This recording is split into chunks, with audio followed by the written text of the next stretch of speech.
Alright, this is John Kohler with growingyourgreens.com, and today doing an episode on greenhouses. So I was at a friend's house yesterday or the other day, and he was talking, John, why should I get a greenhouse? So I want to share my ideas on why you should get a greenhouse and show you my greenhouse. So this greenhouse here is a small 6x8 greenhouse. It was actually purchased at a store called Harbor Freight Tool, and let's see, they have actually, they're probably the best place to buy a greenhouse. You can do harborfreight.com. And if you are buying a greenhouse, I recommend buying the largest one you can that'll fit in your space. So, you know, I bought a 10x12 that we will be building soon, and you'll see that episode coming up shortly. But for now, I have a 6x8. And as you can see, I have plants everywhere, and it is just too dang small. So, why have a greenhouse? Well, there's a couple reasons. Number one is for germination. So when you're starting seeds, there's an optimal temperature range that seeds like to start in. So this happens because in nature, you know, when plants make seeds, they'll maybe fall in the winter time and they'll stay dormant all winter. But when the temperature warms up just right and the conditions are right, the seed will sprout and make a new plant. So in the greenhouse, because it is enclosed, you can control the temperature much more effectively than you can, you know, outside.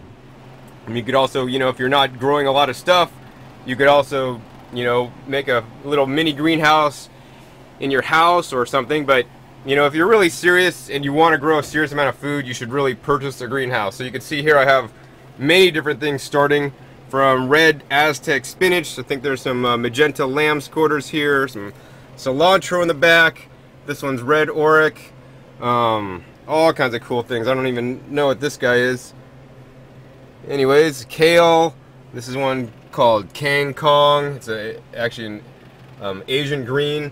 A lot of things growing in here are really kind of unique things that you can't really easily find to purchase. So anyways, yeah, so by the greenhouse, you could start your seeds. So that's number one. So as you can see, I have many flats here labeled. This is some mache or corn salad that got planted, which probably is not quite the ultimate summer crop here. Sea kale. Yeah, all kinds of different starts growing here. Actually, this is some Jerusalem artichokes that I started. Actually, I didn't even buy the seeds for that. I bought the tubers. And actually forgot about eating them in the fridge, and then took them out and actually planted them, and they're coming up. They're related to the sunflower family, and they make actually really a delicious, you know, low starch tuber that can be eaten raw. It's really delicious. Over here we have Malabar spinach. So Malabar spinach is a green, an Asian green, that you could eat, just pick the leaves off of. So you basically just come over here and you want to pick a leaf off. And if you know what purslane is, it has a, you know, a texture like purslane, so it's like a kind of mucilaginous. Really good green. You can't usually find this to buy anywhere in the farmers markets. But yeah, so starting seeds, you know, number one, controlling the environment. So you control the temperature in here. So on a hot day, here in the summertime, it's been getting, you know, touching almost 100 degrees in the 90s. So it's been getting too hot inside my greenhouse. So actually, you could get a shade cloth, which probably costs a lot more money than a blue tarp. So I put a blue tarp up to shade the plants, because otherwise it would just get way too hot. You can see I have some actually, it's a misting system up here. Let me go ahead and turn that on.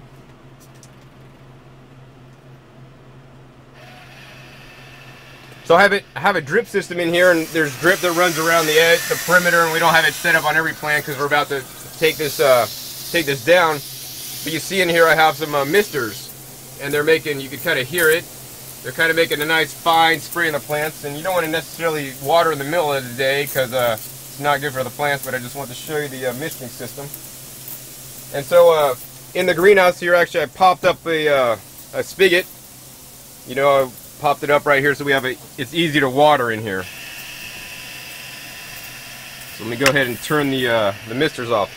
So yeah, controlling the environment, starting your seeds, because they're going to germinate much more effectively. The other thing is controlling bugs. So because hopefully your greenhouse is an enclosed environment like your house, you know, there may be a lot of spiders and bugs and things outside your house, but inside your house you really don't get that many bugs. So the same thing holds true with a greenhouse. Inside your greenhouse, since it's a controlled environment, you know, you're not going to get all the problems with bugs and pests and stuff. So like, for example, a snail could wipe out, like, you know, if you had this outside, a snail could get in and, you know, literally wipe out flats of stuff. Or like, you know, if a bird got in and, you know, you're starting your seeds outside and a bird was in there, the bird will just come and eat the seeds, because that's what birds do. So inside the greenhouse, it's a controlled environment where, you know, you won't have any problems with pests, or very minimal, or they'll be able to be controlled easier.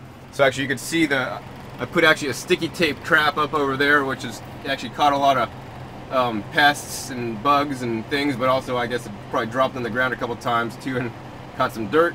The other thing we have in here is actually a thermostatically controlled fan. So actually I have it set up here. You can maybe see that on the top. It's actually set to come on at, you know, at anything hotter than 81 degrees, it's going to turn on and keep running until it gets the temperature down. So you can see it's currently 91 degrees right there, and it wants to get the temperature down to 81. So it's going to work and stay on all day until it gets down there, which might be not until the evening, but it's going to at least stay on and keep the temperature, not let it rise any hotter than it is. And this is actually just a window fan that luckily enough fits right into the greenhouse opening. Optimally, actually I already have it, just haven't installed it. I have a solar fan that actually runs on the sun, so it would come on when it's hot outside and then not work when the sun's not out, or not, you know, not shining. So we have yeah, you want to keep the temperature controlled, so controlling bugs and pests, starting your seeds. The other thing is extending your growing season. So luckily I'm here in California, and my growing season is quite long. Actually, it never ends for some crops. So things like kale and, you know, lettuces and things I could grow year round. Of course, I can't grow tomatoes year round, and here's a little tomato start. But by having a greenhouse, I could extend the growing season. So something I did last year, actually, and here's an example, actually. Last year, I planted a whole bunch of pepper plants, and we planted it out in the front yard. And at the end of the season, actually, we dug up the root balls. We dug up the root balls and stuck them in these large pots. And, you know, I think they're, you know, several gallon pots.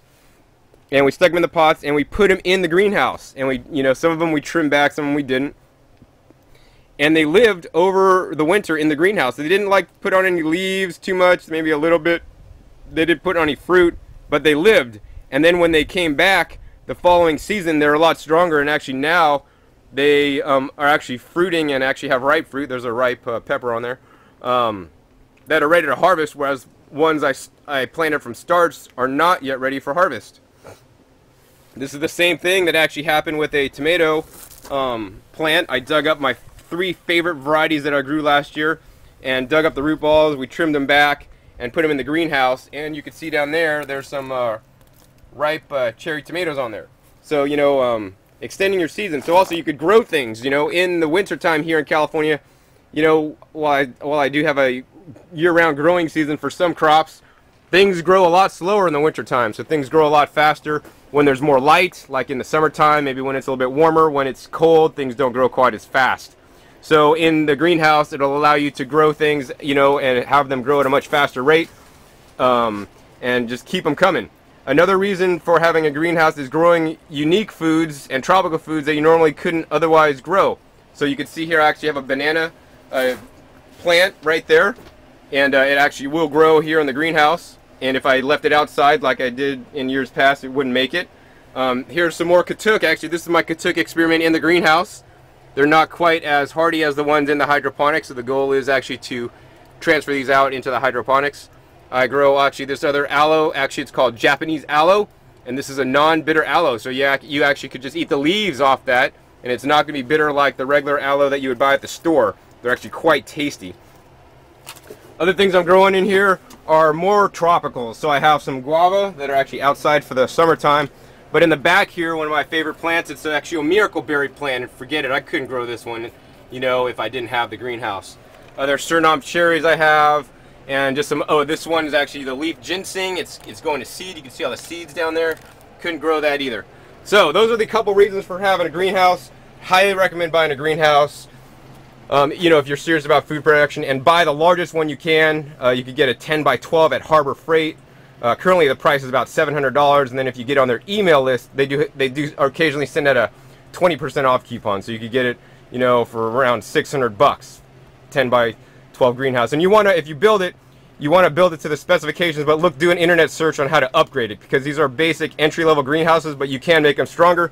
For example, my greenhouse, I actually put on a redwood base right there that we seated it onto to make the height a little bit higher and make it a little bit stronger. And we did a little bit of reinforcing. We actually siliconed all the seams and whatnot. But that's about all for this episode. John Kohler with Growing Your Greens. And remember, you can grow your own greens.